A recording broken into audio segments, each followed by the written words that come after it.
Bismillahirrahmanirrahim.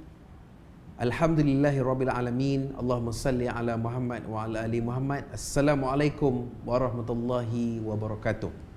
Raja berdaulat, rakyat berilmu, negeri sejahtera, Perlis maju. MAIPS menjunjung syiar memaju ummah, salah sila Perlis, segalanya Perlis. Alhamdulillah, tuan-tuan dan puan-puan, para penonton, para pendengar di mana saja berada, alhamdulillah kali ini daripada bumi Perlis, daripada negeri Perlis, kita bawakan podcast Salah Sila Perlis dengan edisi Ramadan. Dan dalam edisi Ramadan kali ini, saya merasa cukup bersyukur dan cukup berbangga kerana menerima seorang tetamu yang tidak lain tak bukan adalah juga merupakan seorang sahabat saya juga.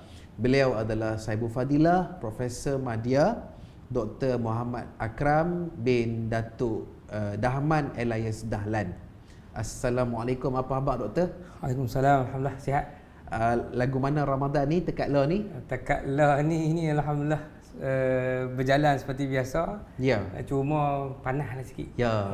Jadi kita kata nak tai ni rasa-rasanya lagu tu lah. Dialah. Dan kata namanya kita kata kita di Perlis ni kita terima hakikat bahawa negeri kita ni hawanya lebih sikit.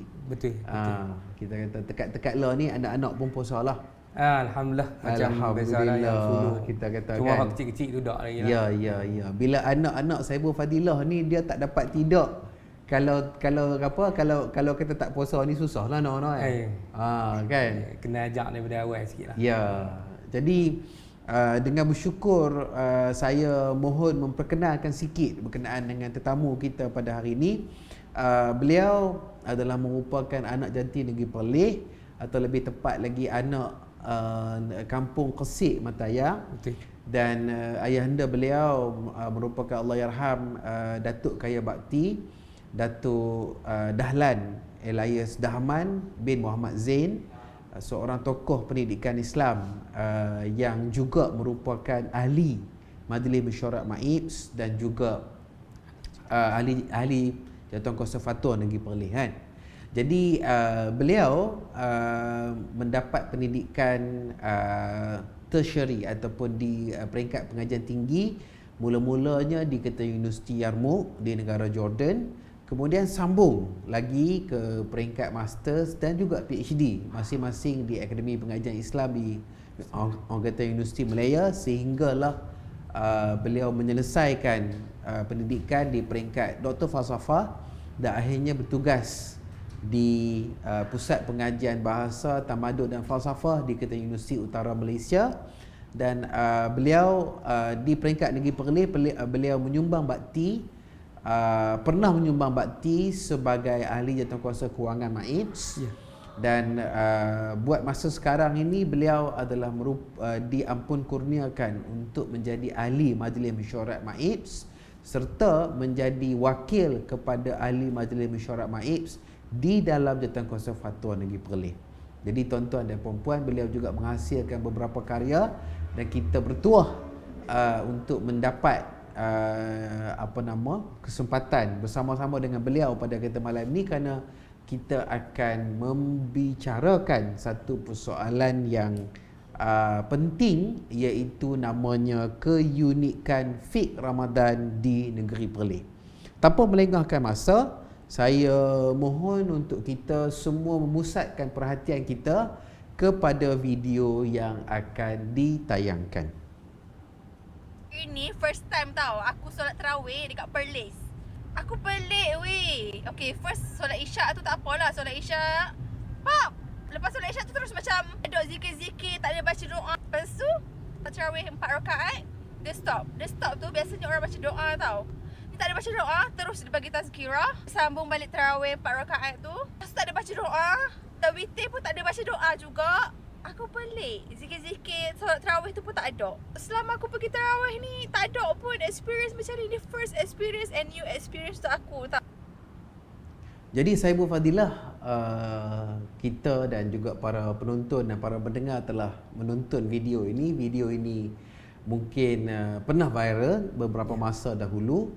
Tapi kita anggap bukanlah kita nak nak memfokus atau zoom kepada mana-mana pihak secara peribadi, bukan. Cuma yang lebih penting kepada kita adalah untuk mengambil muatan pemikiran dan juga pendirian yang berada di sebalik reaksi yang diberikan dalam video tersebutlah. Jadi nampaknya ada sebilangan pihak kalau berdasarkan video itu mengatakan amalan bulan Ramadan, fake bulan Ramadan dalam Kata Perleh ni dia pelik. Jadi kita mohon ulasan dan pandangan daripada Sahibul Fadilah, Doktor. Alhamdulillah, wassalatu wassalamu ala Rasulillah wa ala alihi wa sahbihi wa man wala. Allahumma la sahla illa ma ja'altahu sahla wa anta taj'alul hazna sahla idza syi'ta. Amma ba'd. Pertama sekali terima kasih kepada Sahibul Fadilah juga, Dr. Hazman bin Hassan, sebagai rakan, sahabat dan kita panggil klik lah kan, rakan sekerja di universiti yang sama, di jabatan yang sama. Alhamdulillah. Untuk respon kepada video tadi ni kan, dia sebenarnya bukan pelik. Bukan pelik. Dia adalah satu amalan yang berbeza daripada amalan yang biasa masyarakat nampak. Adakah pelik tetapi benar? Boleh jadilah. Tetapi nak kata pelik, dia bukan pelik lah sebenarnya. Dia bukan pelik, dia berbeza. Kalau pelik ini maksudnya benda yang kita nampak macam tak elok lah. Dia membawa konotasi yang tidak elok kepada pelik tersebut kan. Betul. Tapi kalau kita letak dalam maksud berbeza, maksudnya benda itu adalah sesuatu perkara yang berbeza daripada pengamalan biasa yang ada dalam arus perdana. Kalau kita tengok dalam konteks amalan di Malaysia ataupun amalan ibadat yang ada di Malaysia, maka dia ada perbezaan antara amalan yang ada di Malaysia dalam arus perdana dengan amalan yang ada di negeri Perlis lah. Okey. Benda ni sebenarnya ataupun mungkin kalau kata saya boleh kita kata menyampuk, maafkan saya, antara negeri Perlis yang satu dibandingkan dengan 13 negeri lain di Malaysia. Yang tu maksudnya lah. Mungkin kita kata bila amalan itu disaksikan, dialami dalam kata negeri Perlis misalnya, dan tidak ada di 13 negeri-negeri yang lain, maka mungkinlah kerana itu salah satu sebab yang keluar perkataan PELIK itu kan. Okey, silakan saya Fadilah. Dia tak inilah sebagai seorang manusia. Kalau kita tengok dalam konteks sebagai seorang manusia lah, Bani Insan. Bila dia berjumpa dengan sesuatu yang di luar kebiasaan dia, dia akan respon macam itulah kan, sebagai seorang manusia. Tetapi kalau kita tengok dalam konteks sebagai seorang Muslim, sebagai seorang Muslim, sepatutnya dia tak perlu takut, tak perlu bimbang, tak perlu rasa benda ini pelik lah. Sebab perkara tersebut sebenarnya maksudnya pelik ni kalau kita tengok video tu macam pelik nak jadi takut, nak jadi risau, nak jadi macam nak tekan butang panik. Macam mula nak panggil mak, pak, tok wan dan macam-macam lagi. Begitu. Dari sudut sebagai seorang Muslim macam saya sebut tadi lah, dia tak sepatutnya lah, sebab benda ini memang ada dalam lingkungan syarak itu sendiri, lingkungan maksud Islam itu sendiri. Contoh kalau kita tengok dalam konteks zaman sekarang lah kan, zaman yang kita panggil sebagai maklumat di hujung tangan, di hujung jari, kita panggil di hujung jari, open source, maklumat terbuka. Boleh kita tengok saja dalam mana-mana, dalam YouTube, dalam mana-mana lah, untuk kita tengok dari sudut pengamalan agama manusia yang beriman kepada Allah SWT yang namanya Muslim ini, adakah sama aja ataupun ada berbeza? Tentu berbeza kan. Kalau kita tengok dalam konteks akidah, kita kata akidah kan, kita maklum bahawa pegangan akidah di Nusantara, kita kata Nusantara, pegangan dia lebih kepada Asy'ariyah, Maturidiyah. Tetapi kalau kita tengok di negara-negara Arab, dia lebih kepada ahli hadis, ahli athar kan, salaf kita panggil. Begitu kalau akidah. Kalau fiqh kita di Nusantara terkenal dengan mazhab Syafi'i lah, tetapi bukan semua di satu dunia bermazhab Syafi'i. Tapi kalau kita tengok di negara seperti Gohit Gostan, negara Gohit Gostan lah, Tan semua tu kan. Bukan inilah Pakistan ke apa semua, India dan sebagainya, mereka bermazhab Hanafi. Betul. Kalau di sebelah Afrika Utara dan sebagainya, mereka ada bermazhab Maliki. Betul. Kan?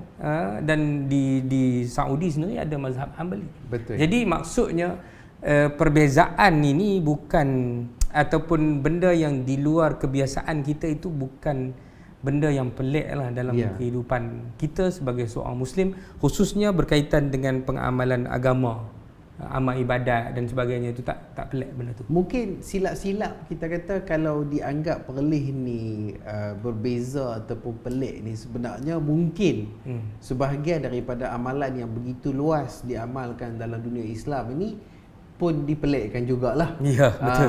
Kan? Betul. Itu mungkin satu keadaan yang kita kata mungkin yang kalau tidak segera dijernihkan, mungkin macam kurang bernasib baik sikit lah. Kan, sebab macam seolah-olah meletakkan amalan yang dalam landasan agama, dalam kata landasan, dalam kata lingkungan Quran dan Sunnah yang sahih itu, tiba-tiba macam sikit lagi nak masuk dalam satu lubang namanya salah. Yang kan? Yang ni sebenarnya kita sebagai seorang Muslim lah, kita kena faham bahawa bila berkaitan dengan hukum syarak ni, dia ada 3 pembahagian hukum syarak. Hukum yang berkaitan dengan akidah, pegangan hidup kita. Baik. Hukum yang berkaitan dengan amali, kepercayaan, amalan, dan hukum berkaitan dengan akhlak. Urusan akhlak kita dan moral dan juga etika. Ketiga-tiga hukum ini dia ada asal dan dia ada pokok dan dia ada cabang. Kan? Dia ada pokok dan dia ada cabang, dia ada usul dan dia ada furu'. Kan, perkara pokok ini memang Islam jaga betul-betul. Memang jaga betul-betul. Apa perkara pokok? Berkaitan dengan akidah. Kan? Tauhid kita ataupun pegangan kita, iktiraf Allah sebagai Rabb dan Ilah dan sebagainya. Semua itu memang itu blueprint lah. Kita kata blueprint lah, tak boleh diubah. Kalau ikut Qaradawi itu benda sawabit, benda tak boleh diubah.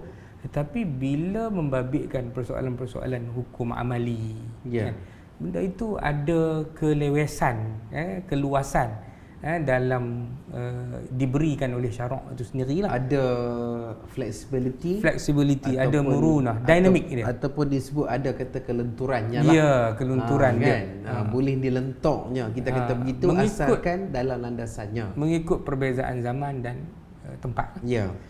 Kita bayangkan macam inilah kalau Islam tu kan. Kalau Islam tu dulu turun 1400 tahun yang lepas. Sungguh. Kan? Turun macam tu, semuanya tak boleh berubah. Semuanya tak boleh berbeza, semuanya tak boleh nak ada perbezaan dan perubahan dalam. Macam mana dia rigid sedangkan keadaan dunia itu sendiri berubah. Gitu. Maka kita kata ada sebahagian perkara yang dibenarkan untuk berlaku perbezaan. Manakala beberapa perkara lagi, khususnya akidah dan manhaj dan juga pendirian itu, dia tetap sampai hari kiamat lah. Begitu dah.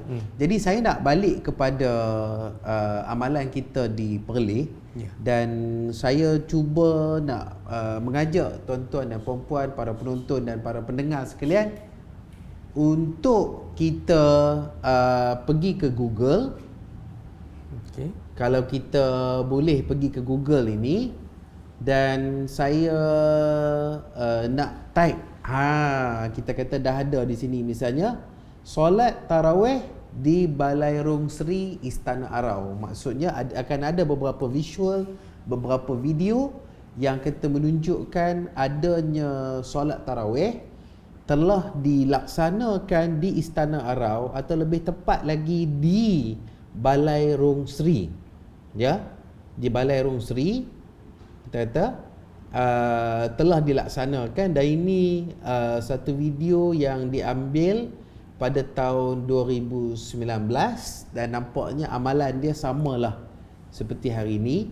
Kalau kita lihat di sini misalnya ada visual dan ada gambar, kita kata para pembesar negeri dan juga para tetamu, para DIF sedang menunggu keberangkatan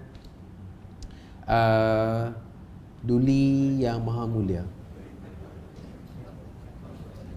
Dan untuk mempercepatkan lagi pandangan, saya mohon untuk membawa ke hadapan video ini, ya.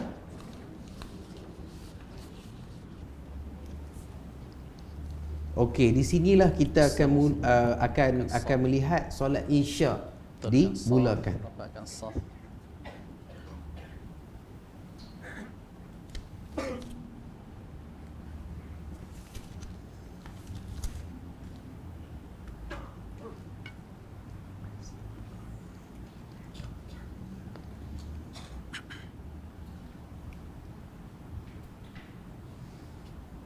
Allahu Akbar.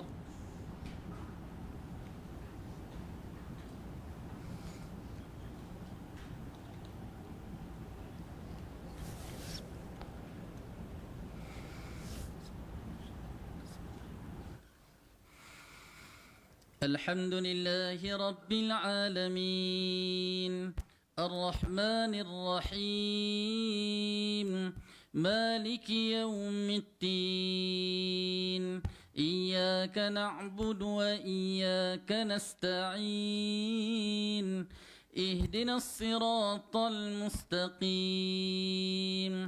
صراط الذين أنعمت عليهم غير المغضوب عليهم ولا الضالين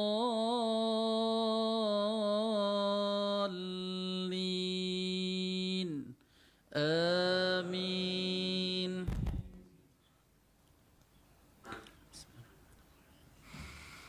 وما أنفقتم من نفقة أو نذرتم من نذر فإن الله يعلمه وما للظالمين من أنصار إن تبدوا الصدقات فنعما هي وإن تخفوها وتؤتوها الفقراء فهو خير لكم ويكفر عنكم من سيئاتكم والله بما تعملون خبير. الله أكبر.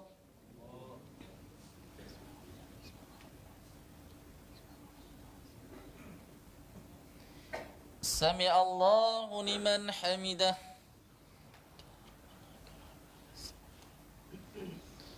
الله أكبر.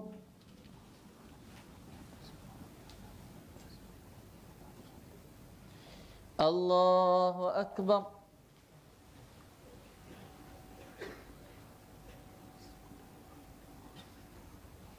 الله أكبر.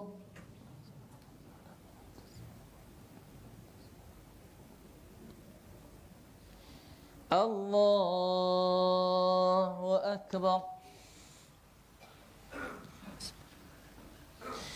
الحمد لله رب العالمين الرحمن الرحيم مالك يوم الدين إياك نعبد وإياك نستعين اهدنا الصراط المستقيم صراط الذين أنعمت عليهم غير المغضوب عليهم ولا الضالين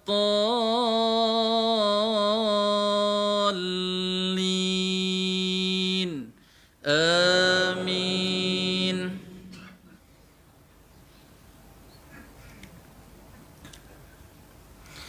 ليس عليك هداهم ولكن الله يهدي من يشاء وما تنفقوا من خير فلأنفسكم وما تنفقون إلا ابتغاء وجه الله وما تنفقوا من خير يوفى إليكم وأنتم لا تظلمون. الله أكبر.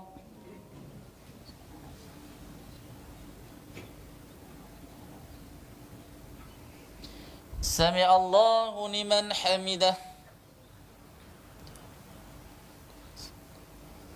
الله أكبر.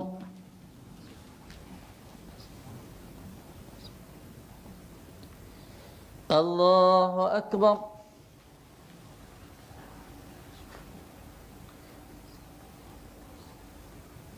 الله أكبر.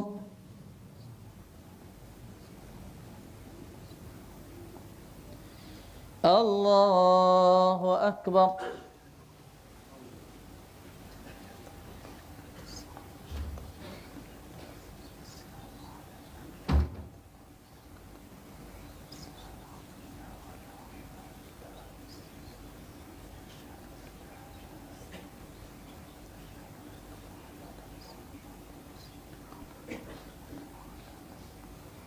الله أكبر.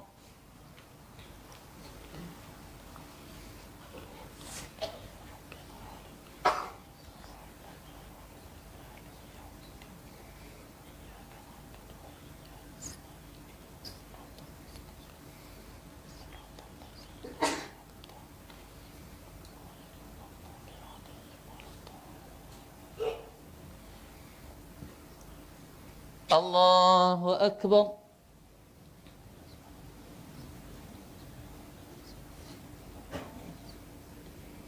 سمع الله لمن حمده.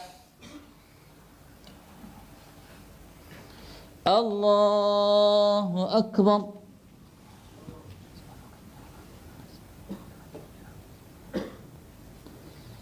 الله أكبر.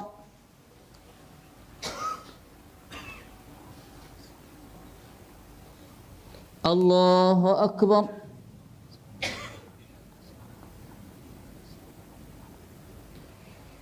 الله أكبر.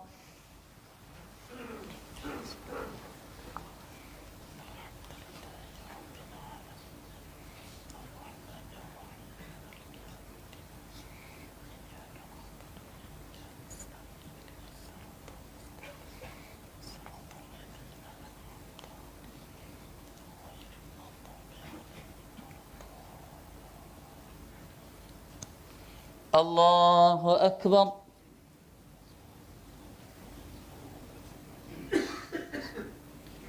سمع الله لمن حمده. الله أكبر.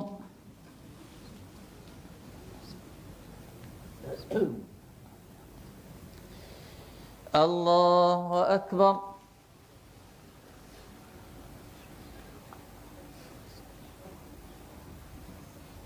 الله أكبر.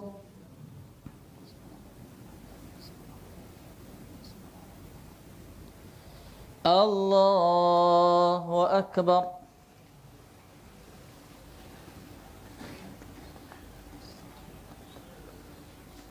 السلام عليكم.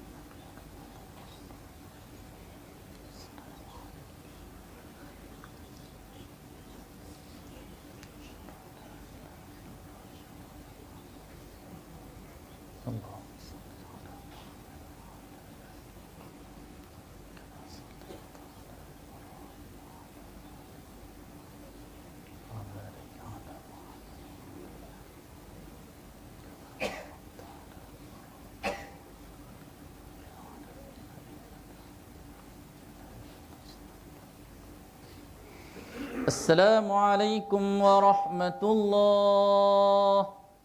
Assalamualaikum warahmatullahi.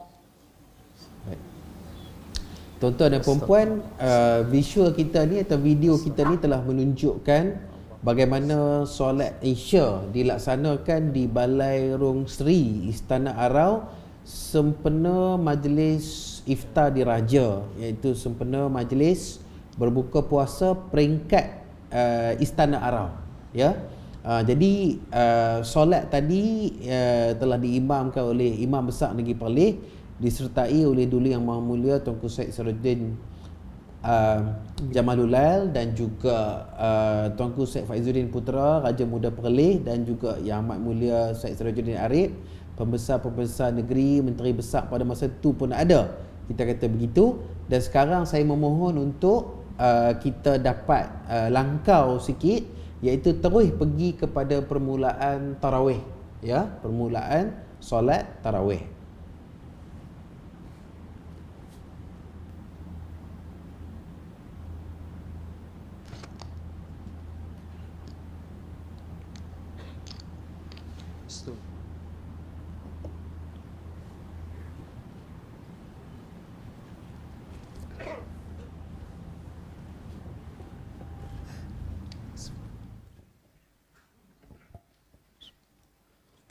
Allahu Akbar. Subhanakallahumma rabbana wa la ilaha illa anta. Bismillah. Alhamdulillahi rabbil alamin. Ar-Rahmanir Rahim. Maliki yawmiddin. إياك نعبد وإياك نستعين اهدنا الصراط المستقيم صراط الذين أنعمت عليهم غير المغضوب عليهم ولا الضالين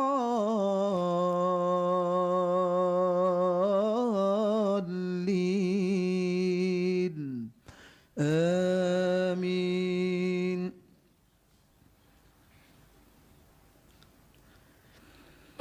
سبح لله ما في السماوات وما في الأرض وهو العزيز الحكيم.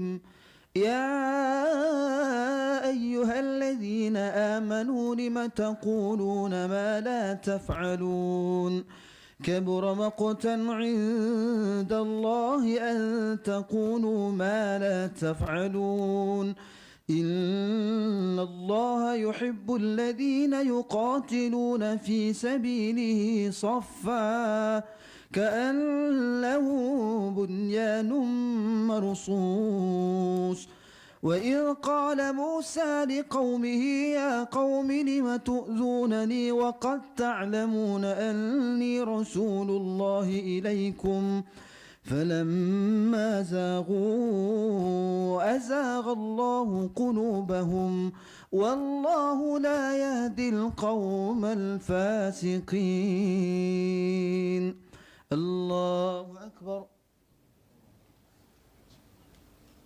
سمع الله لمن حمده.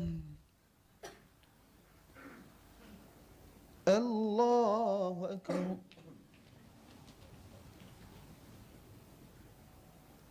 الله أكبر.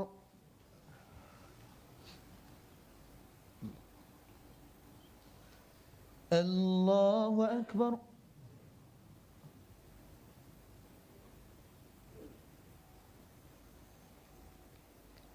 الله أكبر. بسم الله. الحمد لله رب العالمين الرحمن الرحيم مالك يوم الدين إياك نعبد وإياك نستعين اهدنا الصراط المستقيم صراط الذين أنعمت عليهم غير المغضوب عليهم ولا الضالين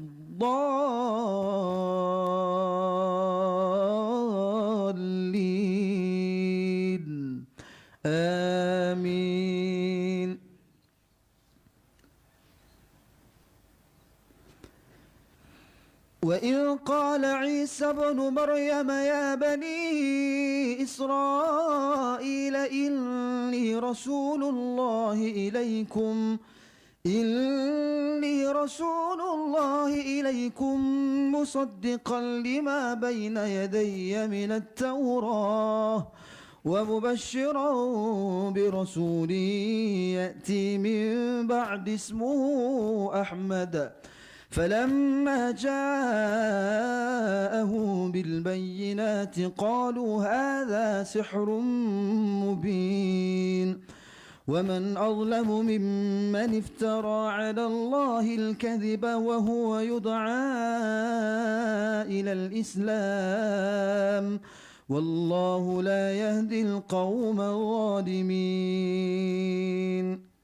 الله أكبر.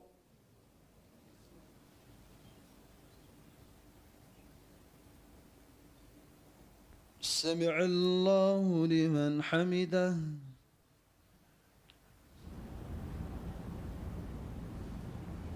الله أكبر.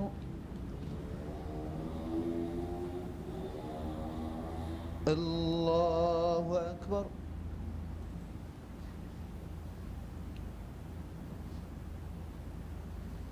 الله أكبر.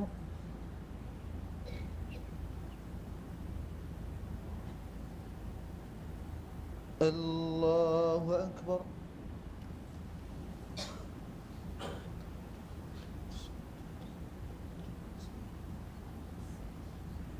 Visual sekarang menunjukkan berada pada akhir rakaat kedua bagi solat tarawih. Sebentar nanti imam akan memberi salam dan akan dimulakan rakaat ketiga bagi solat tarawih itulah. Dua rakaat salam, kemudian rakaat ketiga. Assalamualaikum warahmatullahi.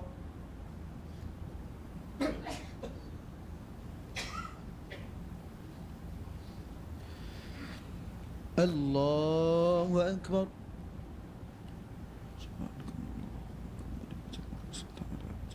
Baik, jadi sudah bermula rakaat ketiga dalam solat tarawih itu.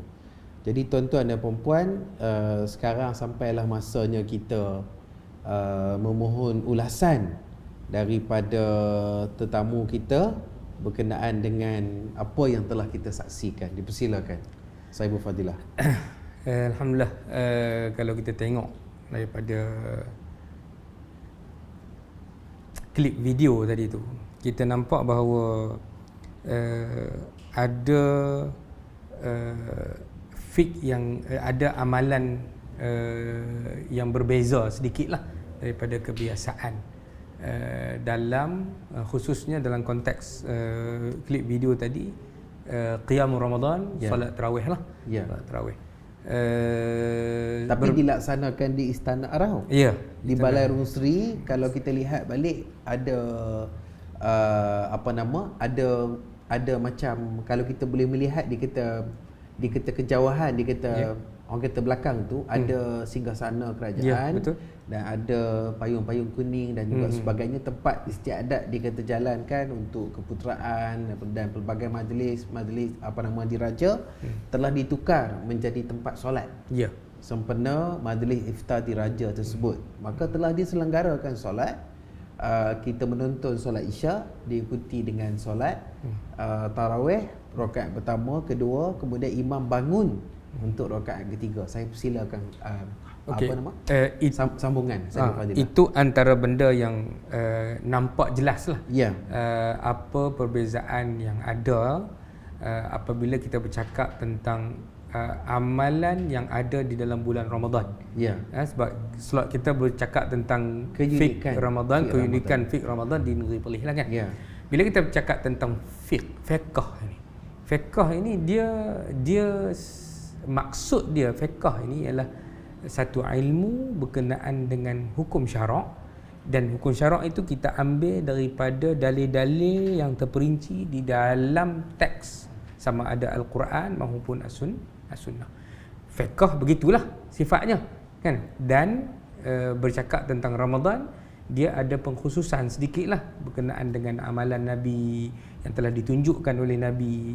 Bila Ramadan itu salah satu daripada 12 bulan yang ada dalam Islam, dan disyariatkan pula dalam Ramadan itu puasa, bagaimana yang ada dalam Al-Quran, kutiba alaikumusiyam kama kutiba alal ladzina min qablikum la'allakum tattaqun, itu disebut tentang syahrul Ramadan lah.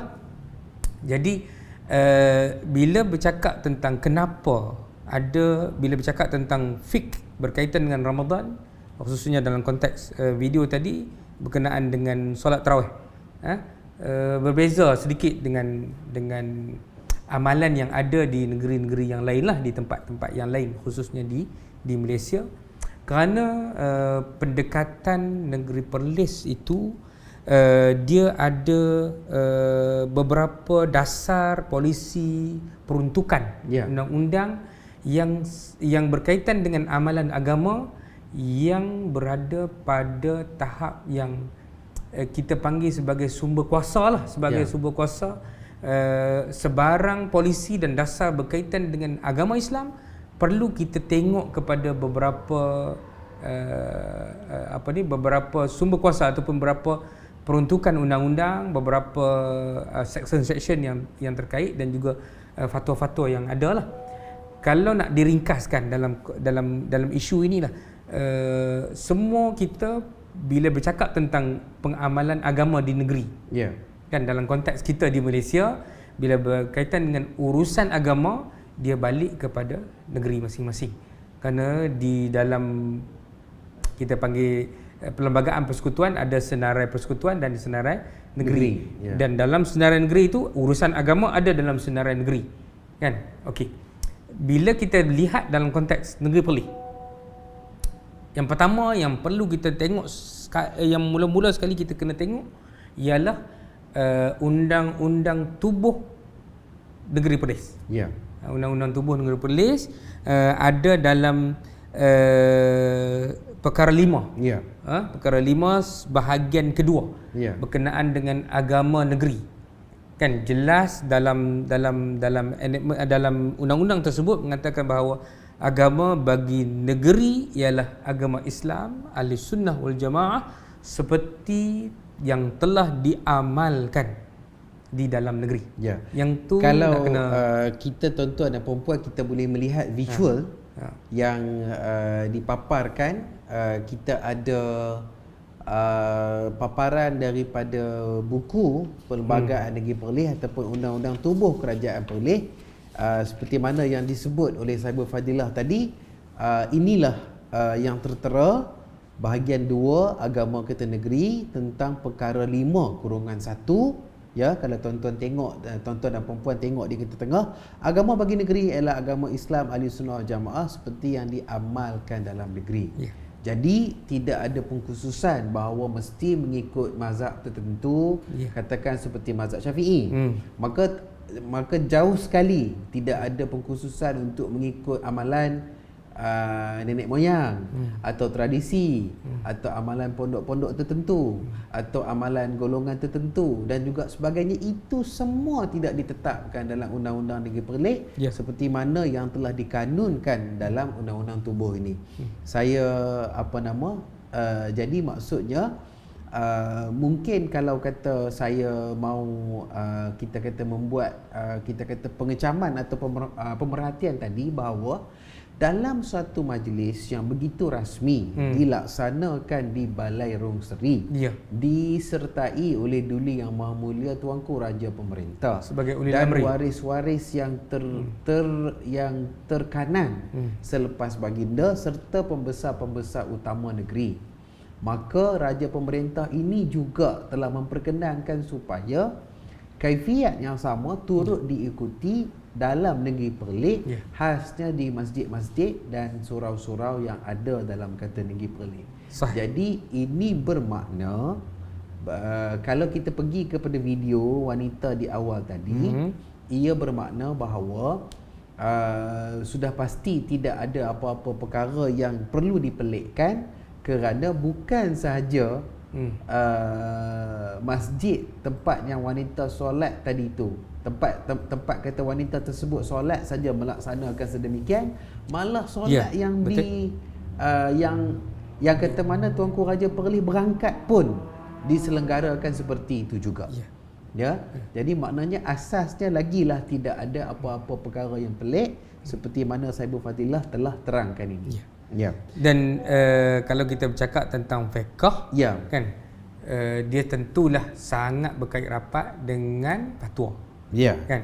Jadi kalau kita tengok kepada sumber kuasa yang kedua, enactment pentadbiran agama Islam Perlis, kan, berkaitan dengan sumber yang perlu diikuti ataupun sumber yang hendaklah diikuti. Jelas dalam seksyen 54 tersebut mengatakan bahawa dalam mengeluarkan apa-apa fatwa di bawah seksyen 48 hendaklah merujuk kepada Al-Quran dan Sunnah. Itu asas yang terpenting diletakkan di dalam enactment pentadbiran agama Islam negeri Perlis. Okey.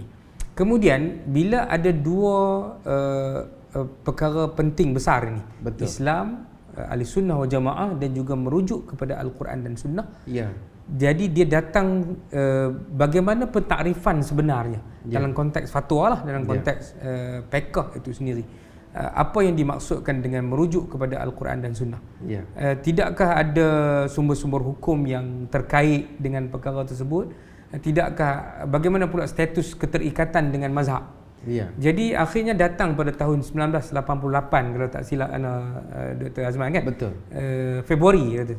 Saya dipahamkan Saibul Fadilah ada bawa satu dokumen bersejarah. Itulah yang akan ditunjukkan dikeluarkan kepada kita oleh MAIB, keputusan fatwa mengenai Ahlussunnah wal Jamaah.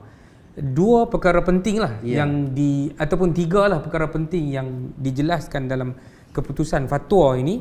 Ialah yang pertama berkaitan dengan agama Islam Ahlussunnah wal Jamaah. Maksudnya tertolaklah aliran-aliran lain ataupun firqah-firqah yang lain selain daripada Ahlussunnah Jamaah seperti Syiah, Mu'tazilah dan sebagainya. Itu tertolaklah.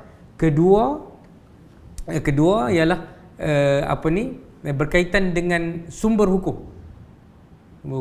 Al-Quran Sunnah, adakah merujuk terus kepada Al-Quran dan Sunnah? Kita ada usul, kita ada dalil-dalil yang kita gunalah, yang mula-mula sebagai Al-Quran, kemudian sunnah diperincikan, Al-Quran, sunnah yang sahih, kemudian ijma' para sahabat, sehinggalah ke tahap yang paling rendah lah, istihsan, istishab dan masalih mursalah. Yang itu yang kedua. Yang ketiga ialah bagaimana status keterikatan dengan mazhab. Perlis meraihkan keseluruhan mazhab, tidak menyatakan sebarang keterikatan dengan satu-satu mazhab, tapi meraihkan keseluruhan mazhab-mazhab yang ada di dalam Islam.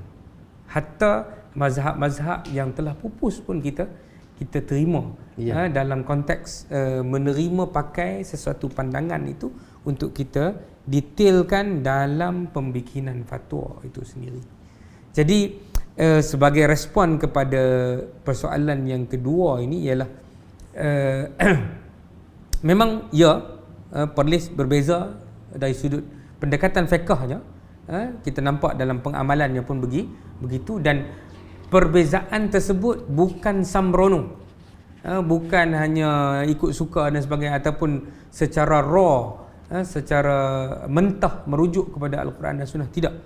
Kita melihat kepada dalil-dalil yang ada di dalam Al-Quran dan Sunnah berkaitan dengan hukum hakam, khususnya hukum hakam berkaitan dengan fiqh Ramadan ini, dan juga kita melihat kepada pandangan-pandangan alim ulama, tokoh-tokoh besar di dalam mazhab-mazhab yang mu'tabarah, yang besar di dalam Islam, Hanafi, Maliki, Syafi'i, Hanbali dan mazhab-mazhab yang lain. Dan benda itu kita bincang dan kita lihat yang mana yang lebih dekat dengan Al-Quran dan Sunnah Rasulullah sallallahu alaihi wasallam. Sallallahu alaihi wasallam. Saya rasa bersyukur dan berbangga kerana saya dapat juga pada malam ini memegang satu dokumen bersejarah yang saya dipahamkan saya berfadilah dapat daripada koleksi Allahyarham ayahanda, iaitu tuan guru kita juga, Allahyarham Datuk Setiap Bakti Ustaz Dahlan Muhammad Zain, Datuk Kaya Bakti, maaf saya, Datuk Ustaz Dahlan bin orang kata Muhammad Zain. Dan dokumen ini secara rasminya isinya telah dikeluarkan dan telah mendapat perkenan daripada almarhum Tuanku Syed Putra Jamalullah seawal tahun 88 lagi. Dan dokumen ini setidak-tidaknya pun mungkin dicetak pada tahun yang sama ataupun lewat sedikit. Tapi inilah kita kata satu dokumen bersejarah yang usianya sudah melebihi kita kata 40 tahun, ya. Dan itu menunjukkan pegangan negeri, orang kata negeri Perlis lah, kita kata begitu kan.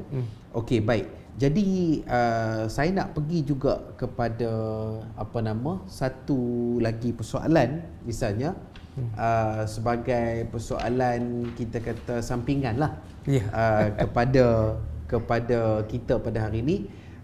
Dan kita sampai kepada segmen kita iaitu dialek Perlis. Oh, dialek Perlis.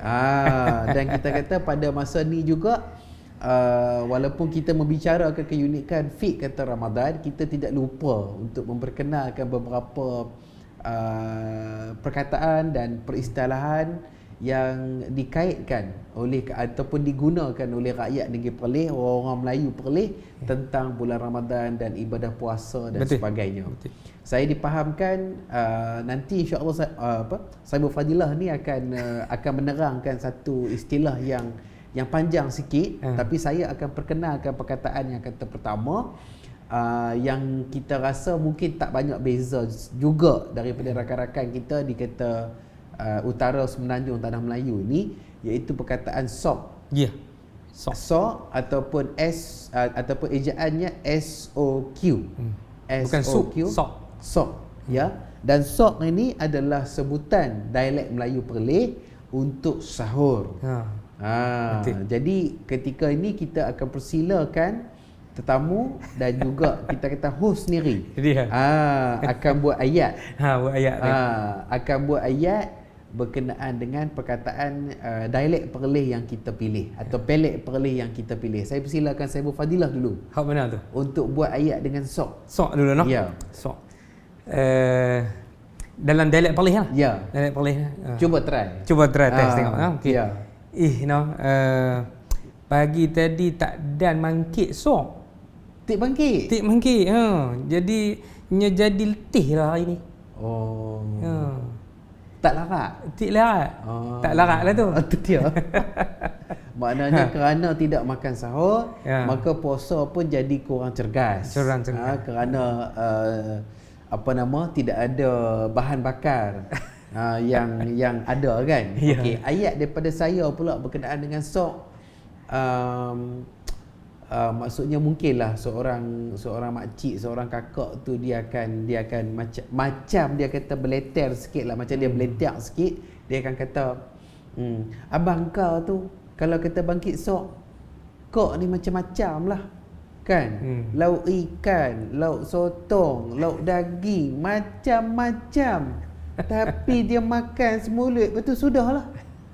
Maknanya kita kata mungkin kerana suaminya, walaupun isteri ni berusaha masak macam-macam jenis kita kata masakan, ketika makan sahur makan suaminya cuma makan satu dua suap sahaja.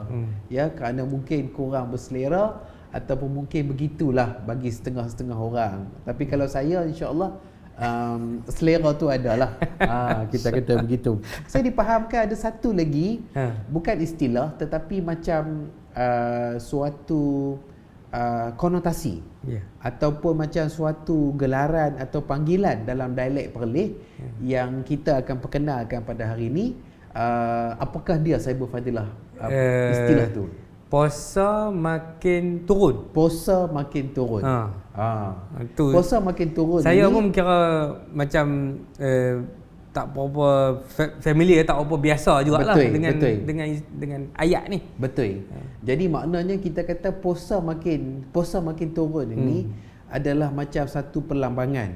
Macam seolah-olah bulan Ramadan atau bulan kita puasa itu dia macam satu objek. Mungkin macam sebuah kereta atau sebuah kita kata kenderaan. Kenderaan tu semakin lama semakin jauh meninggalkan kita. Betul. Maka istilah ataupun konotasi puasa makin turun ini dia kata menunjukkan bagaimana bulan Ramadan tu sedikit demi sedikit sedang meninggalkan kita. Betul. Berarti berakhirlah Ramadan dan kita akan berjumpa dengan bulan Syawal. Betul. Ya kan?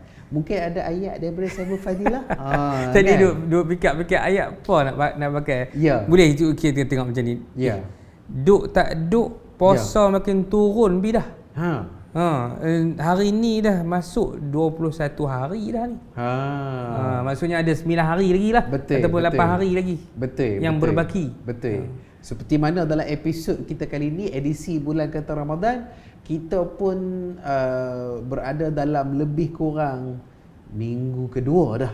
Dalam bulan kata Ramadan, puasa makin turun. Saya ingat balik satu variasi yang digunakan juga kepada puasa makin turun itu, contohnya digunakan oleh orang di kata kampung saya, disebutkan istilah ataupun konotasi nak hantar puasa. Maksudnya kita kata macam seolah-olah kalau tadi puasa makin turun, macam puasa tu suatu objek. Sekarang ni disebut nak hantar puasa ni macam puasa ni satu manusia. Yang mungkin dia datang ataupun dia mai duduk dengan kita ni, dia nak balik dah ke rumah dia. Sahih. Jadi maksudnya kita kata bila contohnya saya ingat ketika saya kata kecil-kecil, kita pun tak tahan daulat, tak tahan dugaan dan juga sebagainya. Jadi mungkin pada hujung-hujung puasa hari 20, 21 tu kita balik pada sekolah tu, kita minta nak buka puasa. Iyalah. Kita nak buka puasa seorang-seorang tak berani. Kan? Nanti akan kenalah. Akan berlakulah perang dunia ketiga dan sebagainya. Tapi maksudnya dia nak buka puasa tu kena kecek. Kita kata bukan kecek Kelantan. Kecek ni maknanya pujuk. Macam tak tahan lah, tak boleh lah, tak apalah dan juga sebagainya kan. Jadi akhirnya waktu tu Allah yarhamha mak ni dia akan kata, puasalah saja lagi, kita nak hantar puasa dah. Maknanya kita kata bulan Ramadan tu berada pada hujungnya dah. Berarti Ramadan ni tak berapa hari lagi dah. Sayanglah kalau puasa itu dipecahkan atau dibatalkan.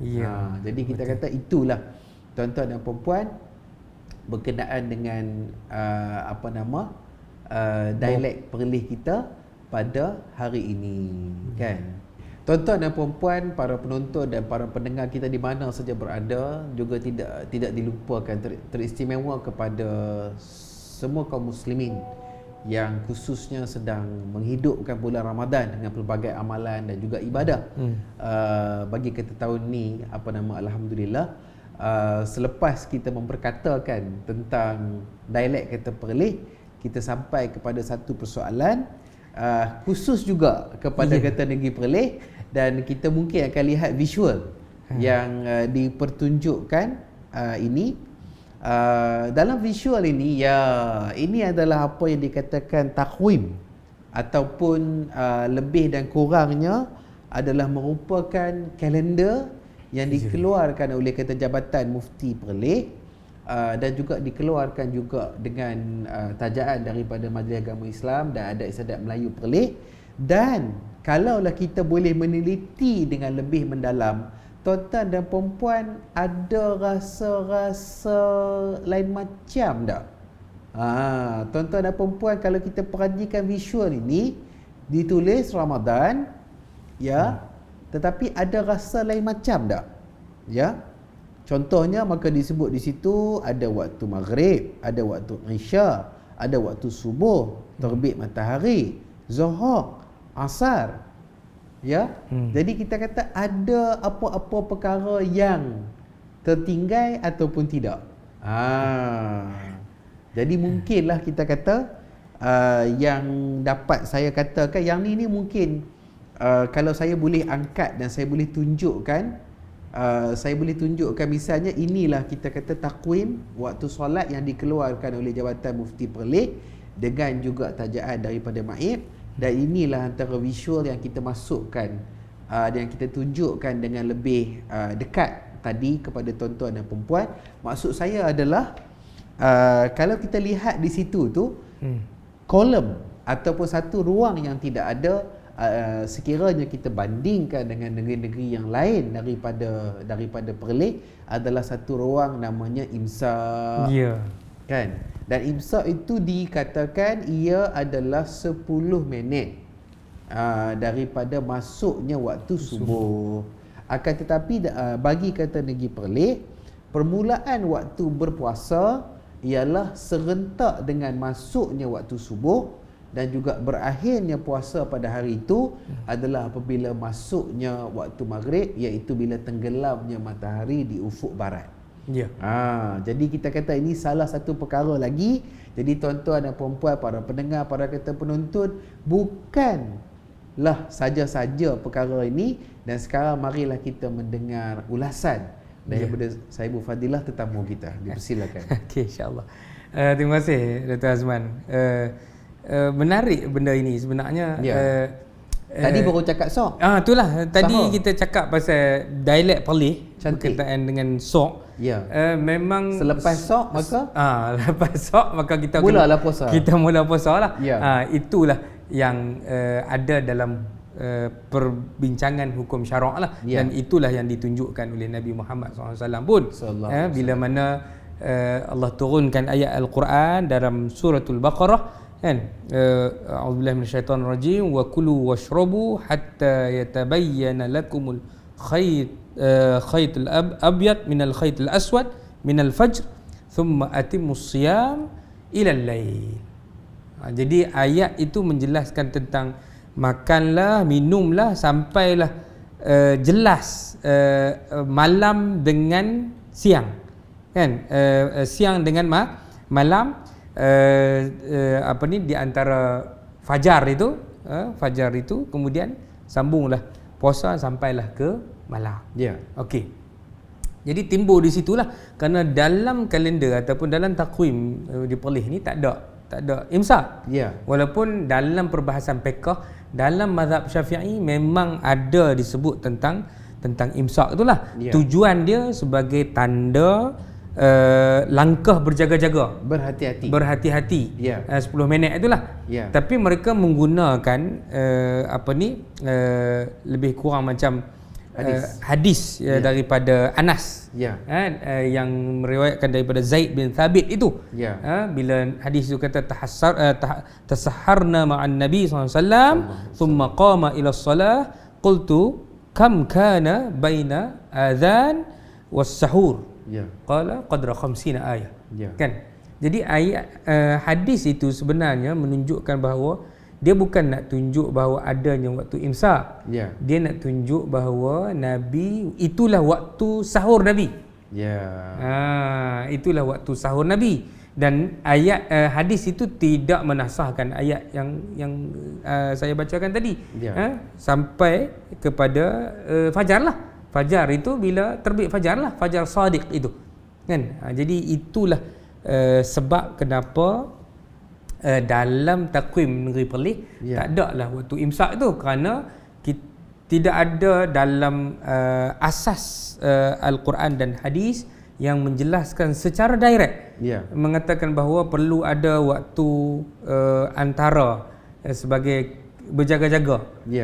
Walaupun hadis Zaid bin Sabit tadi itu menunjukkan bahawa ada 50 ayat bersamaan dengan 10 minit lah kita katakan. Tetapi kita tak boleh nak faham hadis itu ada imsak di situ.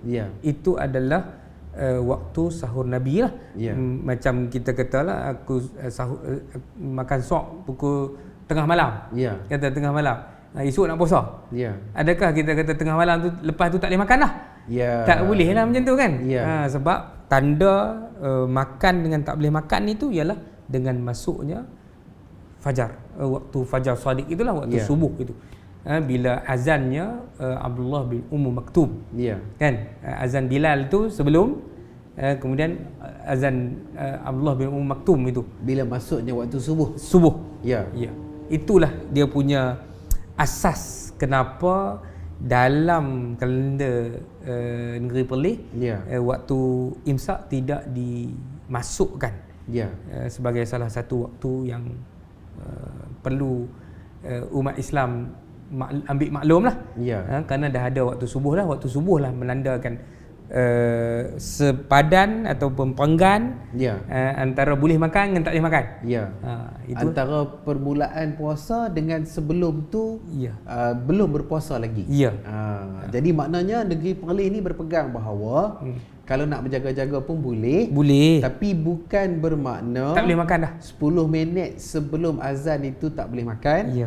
Dan makan 10 minit sebelum azan tu tidak membatalkan puasa. Tidak. Dan kita kata percayalah tuan-tuan dan puan-puan, bukan kita minta, bukan kita cari penyakit, tetapi kod-kod ada hari Ya. di mana kita terlewat. Ya. Kita suami isteri sekeluarga semua bangkit lewat. Ya. Dengan 10 minit yang ada tu, kita kata baru kita jaga tu, mungkin ada macam-macam perkara.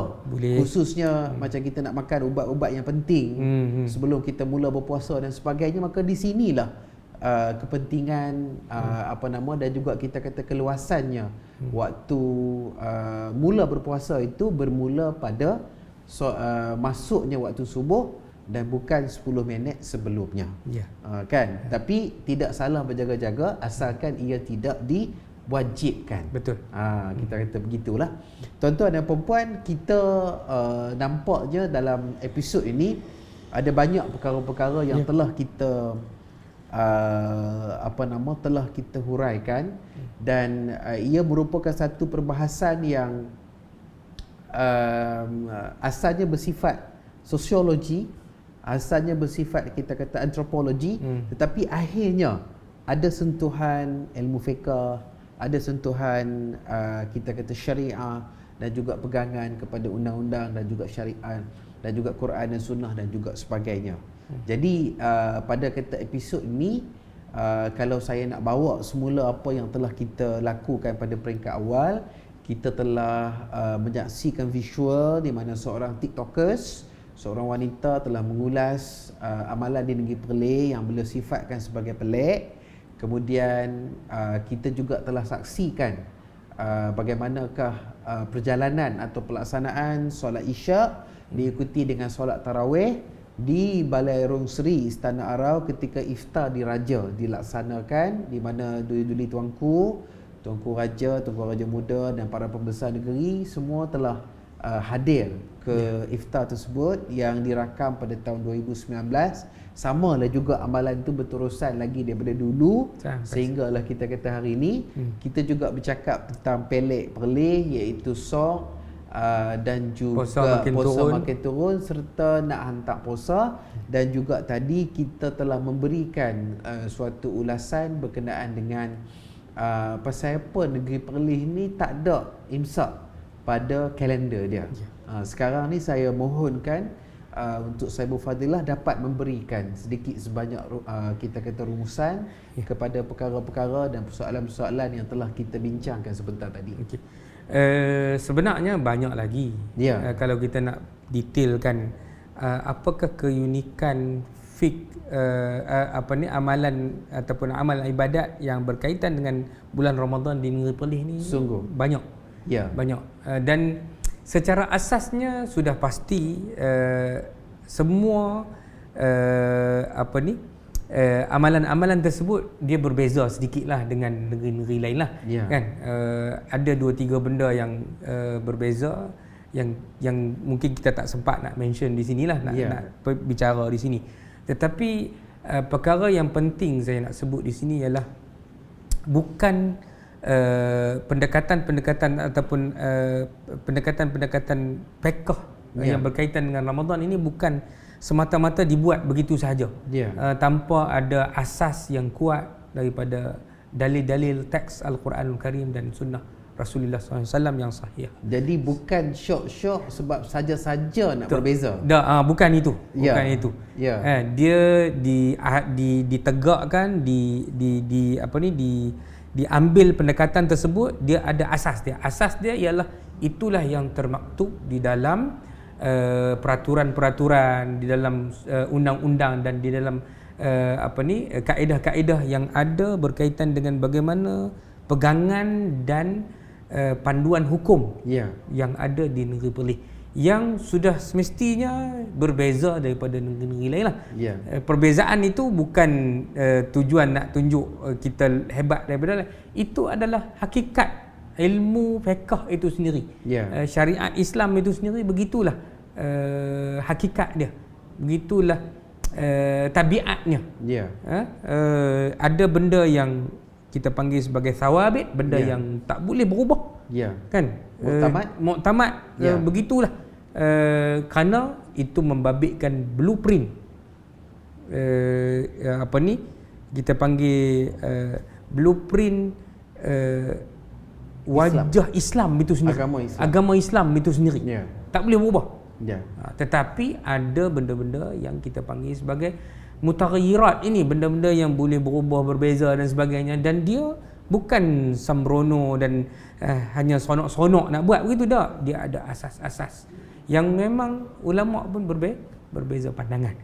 Jadi nak jelaskan di sini bahawa apa yang kami sebut daripada tadi berkaitan dengan kaifiat solat tarawih, tidak adanya imsak dalam kalender Ramadan, dan banyak lagi kaedah fidyahnya, bayar zakat fitrahnya yang berbeza, kemudian apa lagi, bilangan solat tarawihnya yang berbeza, kan. Banyak lagi lah yang kita boleh jelaskan di sini, tetapi disebabkan kesuntukan masa dan sebagainya, kita boleh ringkaskan begitulah. Untuk jelaskan sekali lagi bahawa apa yang diamalkan di negeri Perlis ini dari sudut amal ibadat fiqh dalam bulan Ramadan bukan benda yang pelik, tetapi dia adalah unik lah. Kita nak kata berbeza daripada 14 negeri yang 13 negeri yang lain lah. Dan saya nak tekankan sekali lagi, dia bukan saja-saja nak buat, tapi dia berasaskan kepada sumber hukum yang jelas dan kuat, dan dia dikuatkan lagi dengan punca ataupun sumber kuasa yang ada di negeri Perlis berkaitan dengan urusan agama Islam, yang ulil amrinya adalah Tuanku Raja sebagai pemegang amanah dalam urusan keagamaan, khususnya agama Islam di negeri. Jadi bukanlah pelik tetapi unik. Dan dalam perbahasan ilmu sebenarnya apa yang diamalkan dalam kata negeri Perlis sebenarnya adalah suatu kelaziman dan suatu norma, seperti mana biasa dalam kata dunia ilmu. Dan walaupun kita kata mungkin amalan yang ada di kata Perlis ini tidak sama seperti majoriti di 13 negeri-negeri yang lain, tapi kalau kita meninjau amalan-amalan ini di peringkat dunia, silap-silap kita kata jawapannya berbeza. Tapi tak apa, kita tinggalkan sedikit lagi untuk perbahasan-perbahasan pada episod berikutnya. Tapi walau bagaimanapun, insya-Allah buat kali ini podcast Salah-Sila Perlis mohon untuk berundur dahulu. Dan sekali lagi kita ucapkan banyak-banyak terima kasih, jazakallah khairan kepada tetamu kita, Sahibul Fadilah Profesor Madya Dr. Muhammad Akram bin Datuk Dahman Elias Dahlan, yang juga merangkap ahli Majlis Mesyuarat MAIPS dan ahli Jawatankuasa Fatwa Negeri Perlis, yang telah berkongsi ilmu beliau dengan kita semua pada hari ini. InsyaAllah kita kata kita juga tidak lupa kepada ibu kandung kita. Kita ucapkan banyak-banyak terima kasih kepada MAIPS di atas sokongan dan dukungan yang telah diberikan. Juga teristimewa kepada Suara Sunnah Channel sebagai rakan strategik podcast Salah-Sila Perlis, dan juga kepada tuan-tuan dan puan-puan, para penonton, para pendengar di mana saja berada.